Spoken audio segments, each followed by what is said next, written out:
It's been a whirlwind to all travelers to the Philippines lately with One Health Pass.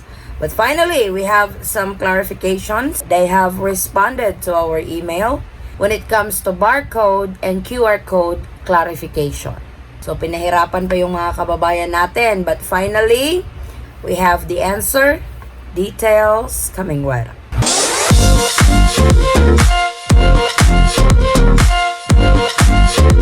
So when the new One Health Pass came out, a bunch of travelers were having a dilemma when it comes to the registration process with One Health Pass, because they came up with a system like you have to register within 24 hours of your actual arrival date in the Philippines, which we thought that's going to be impossible because you're probably up in the air by that time, and you'll be lucky enough if you have internet up there. But at least for the past few days, but probably with several complaints to the Bureau of Quarantine Department, they have finally fixed this, and they have now clarifications with regards to barcode and QR code. So I also emailed the Bureau of Quarantine myself, even if some of our subscribers, thank you so much for you guys for forwarding me that information, but I also wanted to make sure that I will get the same response from the Bureau of Quarantine.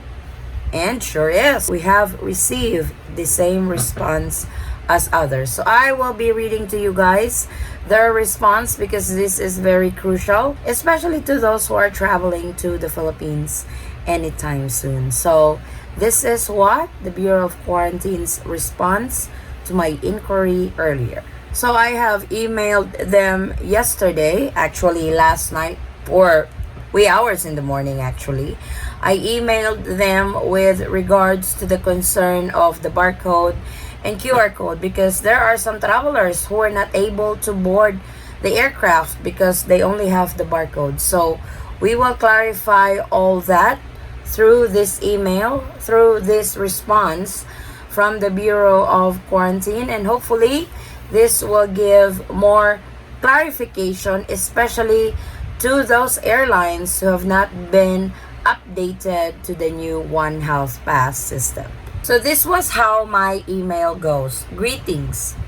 I am a little confused on the new system of One Health Pass when it comes to the registration, because it says within 24 hours of your actual arrival date in the Philippines, which is impossible to do while you are up in the air, or worse, the airline will not allow you to board if you don't have that QR code.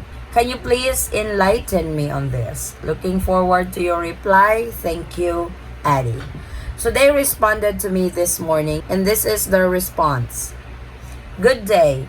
You have to register for One Health Pass 24 hours prior to departure to your country of origin. So that 24 hours of your actual arrival date in the Philippines is no longer there, because that's what's confusing everybody on that particular phrase. So One Health Pass is now saying you can register 24 hours prior to departure from your country of origin or port of embarkation. You are allowed to board the plane as long as you have registered and have a One Health Pass account. The barcode or QR code is upon arrival at the airport. Please tell your airline or just present this email. So to all those who have emailed Bureau of Quarantine, make sure to get those response printed so you will have something to show the airline if they still insist that you have to have the QR code. That you may board the plane even without the QR code or barcode. So for as long as you have the One Health Pass account, I think what the airline needs to do right now, or what their job is right now, is to make sure that you have an account with One Health Pass. It's bright as day that the Bureau of Quarantine said you can board the aircraft even without the QR code or the barcode. You just need to present your One Health Pass registration.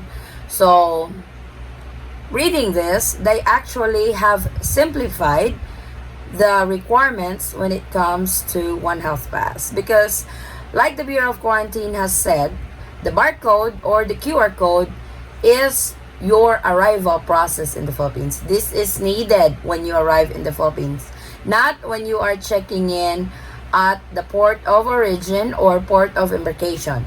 The problem is there are airlines who are not still aware of this new system. So they are denying these passengers that only have the barcode. Diyos ko Lord, malinaw na malinaw ang sabi ng Bureau of Quarantine na pwede po kayong sumakay ng eroplano kahit wala pa yung barcode at yung QR code for as long as nakapagrehistro kayo or may account na kayo sa One Health Pass.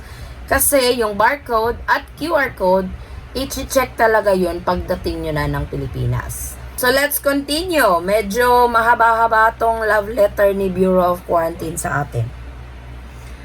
Please be advised that starting May 3rd, a new process for One Health Pass registration for incoming travelers will take effect. Upon initial registration, a barcode will be issued to you. Step number 1. Please be advised that pending validation of your One Health Pass profile means that you already have a One Health Pass profile and are in the process of validation if you will be eligible for Express Lane. So, still nobody has said what entails on the Express Lane process when you arrive in the Philippines. Hopefully, our viewers who are on their way to the Philippines right now can share their experience, especially if you guys have gotten the QR code for the Express Lane. Step number 2, accomplish the health declaration checklist. You have now completed the registration process but is still pending for validation for Express Lane. So, I think this is what the miscommunication is between the Bureau of Quarantine and the airlines. Because other airlines are still following the old One Health Pass which requires you to have the QR code. Pero hindi na po yun ngayon eh. The new One Health Pass process is in effect already. So, airlines must follow that new protocol for One Health Pass. Please check your pre-departure validation 4 hours up until 1 hour prior to departure, flight to Manila. If it has been validated, your barcode will now be replaced with a QR code. This is if the Bureau of Quarantine has emailed you that, hey, this is your QR code. You are eligible for the Express Lane. So, you don't need to present your barcode anymore. Instead, you will show them your QR code upon check-in if they want to see it, and you will show the QR code upon arrival in the Philippines. If this is the case, that means you are now qualified for the Express Lane. Otherwise, if you still have a barcode, you will undergo manual verification upon arrival. So it's completely okay if you have the barcode. You just have to go through whatever the process the Bureau of Quarantine has for you when you arrive in the Philippines. So both are good. Whether you have only the barcode or you have the QR code, you can still board the airplane. You can still travel to the Philippines. Like I said, if your airline is not allowing you to board the aircraft because you don't have the QR code and you only have the barcode, make sure that you have a copy of this email. I suggest you email the Bureau of Quarantine with this concern. That way they can send you an email telling the airline, hey, let this guy or let this woman board the aircraft because she's qualified or she has all the requirements to travel to the Philippines. It is important to note that airlines only require a One Health Pass registration, which was previously only a QR code. Now, with the new system, either barcodes or QR codes shall be accepted prior to boarding flight to Manila. Thank you, BOQOPCN. So, isn't that more clearer now on this clarification from the Bureau of Quarantine? I just wish the Bureau of Quarantine is going to send this email to all airlines who are flying to the Philippines. That way, it's not so hassle to all travelers to the Philippines. Because if you think of it, if you look at the process now on the new process of One Health Pass, it is actually more simplified and easy for travelers, because just like what the Bureau of Quarantine has said, you can board the aircraft even without that QR code or barcode for as long as you have registered, you have an account, or you have a profile with One Health Pass. So I hope malinaw na po ito sa lahat. Yung naging email ng Bureau of Quarantine sa atin, Diyos ko Lord, nakaka-stress. For how many days, ang dami kong message na na-receive. Miss Addie, bakit ganito? Hindi ako makapag-rehistro. Miss Addie, barcode lang yung nakuha ko, baka hindi ako pasakayin. So, I hope this email will give you guys at peace. Sana kumalma na po kayo kasi nag-email na po ang Bureau of Quarantine, and probably, and hopefully, all airlines have received the same copy, and hopefully, all airlines are going to implement the new process or the new system of One Health Pass. So, good luck to all travelers to the Philippines, whether you are traveling in the next few months or very soon in the next few days. Good luck to you guys, and may you have a smooth travel to the Philippines this time. So, kalmahan na po natin ha, wag na pong ma-stress sa One Health Pass kasi klaro na po yun na okay na po yung registration. Actually, when I check One Health Pass today, they have removed that within 24 hours of your actual arrival in the Philippines, they replaced it with other warnings. So, you guys can check. I have also posted that in our community. So, tinanggal na nila yung 24 hours kasi yun yung nakakalito sa lahat eh. Yun yung, kasi yung iba nagko-compare. What if I am flying from Canada or flying from the US?